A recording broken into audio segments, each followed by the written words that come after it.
Saudi അറേബ്യയിൽ നിന്നും പ്രവാസികൾ നാട്ടിലേക്ക് അയക്കുന്ന പണത്തിൽ വലിയ വർധനവ്. പ്രവാസികളുടെ പ്രതിമാസ പണമടയ്ക്കൽ മാർച്ചിൽ 11.9 ബില്യൺ റിയാലിലെത്തിയെന്നാണ് പുതിയ റിപ്പോർട്ടുകൾ പറയുന്നത്. 2 വർഷത്തിനിടയിലെ ഏറ്റവും ഉയർന്ന നിരക്കാണിത്. ഡോളറുമായുള്ള ഇന്ത്യൻ രൂപയുടെ മൂല്യം ഇടിവടക്കം ഇതിന് കാരണമായെന്നാണ് വിലയിരുത്തപ്പെടുന്നത്. സൗദി അറേബ്യയിലെ പ്രവാസികളിൽ വലിയൊരു വിഭാഗവും ഇന്ത്യക്കാരും, പ്രത്യേകിച്ച് മലയാളികളുമാണ്. അതുകൊണ്ട് മാർച്ചിൽ പ്രവാസികൾ സൗദിയിൽ നിന്നും അയച്ച 11.9 ബില്യൺ റിയാലിൽ കാര്യമായ പങ്ക് കേരളത്തിലേക്കും എത്തിയിട്ടുണ്ടാകുമെന്നതിൽ ഒരു സംശയവും വേണ്ട. സൗദി സെൻട്രൽ ബാങ്കിന്റെ കണക്കുകൾ പ്രകാരം മാർച്ചിലെ പ്രവാസികളുടെ പണമടയ്ക്കൽ കഴിഞ്ഞ വർഷത്തെ മാസത്തെ അപേക്ഷിച്ച് 4% വർദ്ധിച്ചു. സൗദി വാർത്താ വെബ്സൈറ്റ് അഖ്ബർ 24 റിപ്പോർട്ട് ചെയ്യുന്നത് പ്രകാരം 2022 ജൂണിന് ശേഷമുള്ള ഏറ്റവും ഉയർന്ന വർധനവാണ് ബാങ്ക് രേഖപ്പെടുത്തിയത്. ഏറ്റവും ശ്രദ്ധേയം, നടപ്പു വർഷത്തെ ഫെബ്രുവരിയെ അപേക്ഷിച്ച് മാർച്ചിലെ പണമടയ്ക്കൽ 2.6 ബില്യൺ റിയാലോളം വർദ്ധിച്ചു എന്നതാണ്.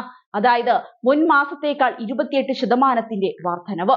ഫെബ്രുവരിയിൽ കഴിഞ്ഞ വർഷം ഇതേ മാസത്തെ അപേക്ഷിച്ച് രാജ്യത്ത് പ്രവാസി പണമടയ്ക്കൽ 4% കുറഞ്ഞിരുന്നു. മാത്രവുമല്ല, ഇത് 4 വർഷത്തിനിടയിലെ ഏറ്റവും താഴ്ന്ന നിരക്കുമായിരുന്നു. ഫെബ്രുവരിയിലെ പണമടയ്ക്കൽ ഏകദേശം 9.3 ബില്യൺ റിയാലായിട്ടാണ് കുറഞ്ഞത്. 2019 ജൂണിലായിരുന്നു ഇതിലും താഴ്ന്ന നിലയിലേക്ക് പ്രവാസികളുടെ പണമടയ്ക്കൽ എത്തിയത്. സമീപ വർഷങ്ങളിൽ സൗദി അറേബ്യൻ സൗദി സേഷൻ എന്നറിയപ്പെടുന്ന തൊഴിൽ നയത്തിന്റെ ഭാഗമായി തങ്ങളുടെ പൗരന്മാർക്ക് ജോലി നൽകാനുള്ള ശ്രമങ്ങൾ ശക്തമാക്കിയിട്ടുണ്ടെങ്കിലും ഇന്നും 10,000-കണക്കിന് പ്രവാസികളാണ് സൗദിയിൽ ജോലി ചെയ്യുന്നത്. കഴിഞ്ഞ മെയ് മാസത്തിൽ Saudi general authority four statistics പുറത്തുവിട്ട സെൻസസ് ഉദ്ധരിച്ച് രാജ്യത്തിന്റെ മൊത്തം ജനസംഖ്യ 32.2 ദശലക്ഷമാണ്. ഇതിൽ വിദേശികൾ 13.4 ദശലക്ഷം, അല്ലെങ്കിൽ 41.5%. സെൻസസ് കണക്കുകൾ പ്രകാരം സൗദി അറേബ്യയിലെ മൊത്തം വിദേശികളിൽ 42%-ലധികം 3 രാജ്യങ്ങളിൽ നിന്നുള്ള ഏഷ്യൻ പൗരന്മാരാണ്. 2.1 മില്യണുള്ള ബംഗ്ലാദേശി പൗരന്മാരാണ് സൗദി അറേബ്യയിലെ ഏറ്റവും വലിയ പ്രവാസി സമൂഹം. രാജ്യത്തെ മൊത്തത്തിലുള്ള പ്രവാസികളുടെ ഏകദേശം 15.08% വരും ഇത്. 1.88 മില്യൺ ആളുകളുമായി ഇന്ത്യയാണ് പ്രവാസി സമൂഹത്തിലെ 2ാം സ്ഥാനക്കാർ.